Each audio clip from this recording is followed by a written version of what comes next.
Hey guys, Sean here with my brother Roy again. He doesn't need an introduction, you guys already know who he is, he's been here multiple times. In this video, we're going to go through a few tips to help you improve your dodging skills. Let's get into it. First mistake a lot of guys make when they dodge is they just move their head side to side or back, right? So let's say he throws a jab, a lot of guys will just move their head to the side, right? And then we'll actually stand in this angle so you guys can see what I mean. So he throws that jab, and I'm just going to move my head to the side. And he throws a jab again, I move my head to the side.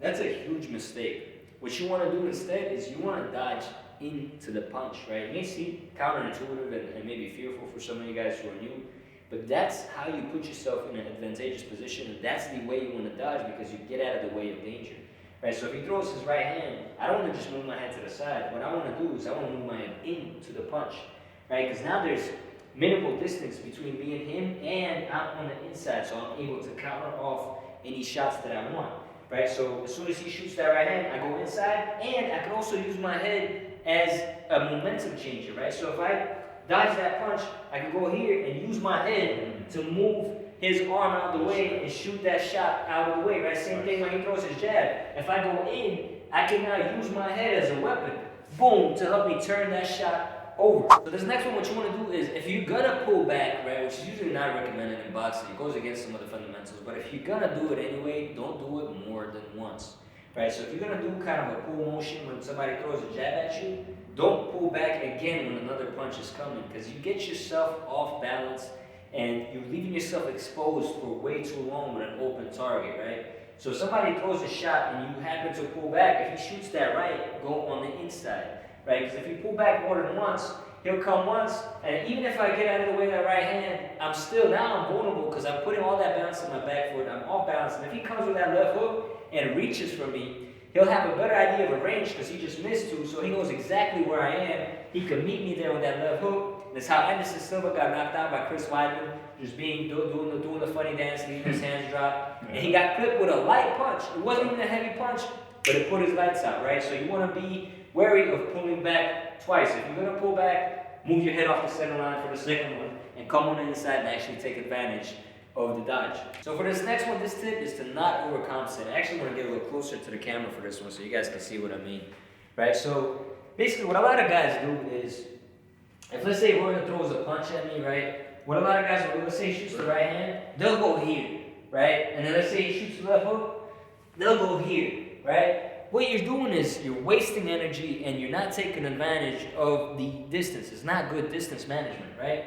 So all I have to do is get out of the way of his fist, right? His fist is not that big. It's maybe 4 or 5 inches at most. That's all I have to do to get out of the way of the punch. I don't have to go all the way over here. I don't have to cross borders into another state, right? I'm just dodging a fist, not a car, right? So if he shoots that right hand, basically that's it. I just move my head right here, just that small little distance, right? And then that makes it easy. I'm still right here. I can shoot my shot right over here. There's not much he can do other than swing all the way, which gives him time to bring his hand back. It gives him time to defend against it, right? Versus if I'm right here, keeping everything nice and neat and short, boom, pop, pop, pop, pop, right? I can counter off every shot. So you want to make sure you manage that distance and you just moving your head like this, right? Just a little bit, right? You never want to be doing this when you're dodging punches, right? So don't overcompensate when you dodge. You're not dodging a car. All right, relax. Holy shit!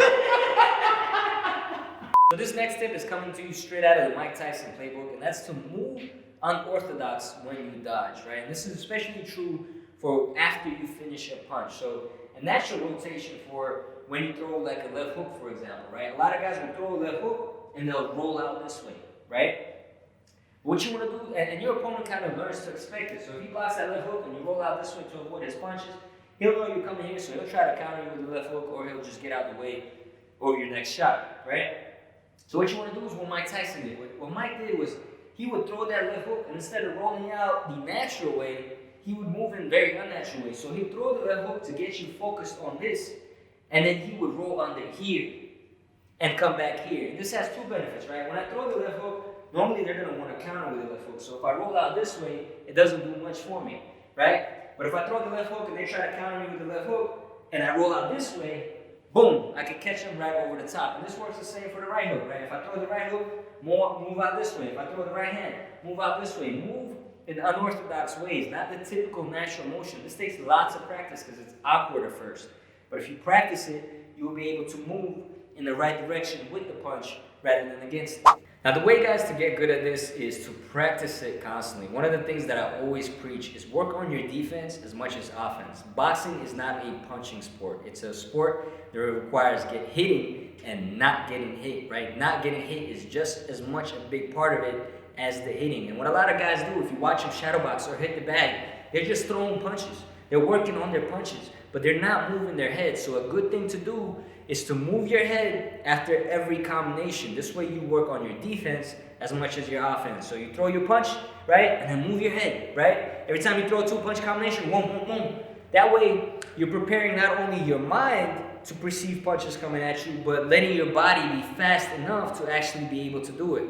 And if you have a training partner, it's even better, right? You guys can stand in front of each other and just drill. Tell them, just keep shooting the right, and then just work on dodging that right hand, right? Tell them, shoot that left hook, and work on rolling under that left hook, right? Work on rolling under that left hook, and just keep drilling and drilling those shots.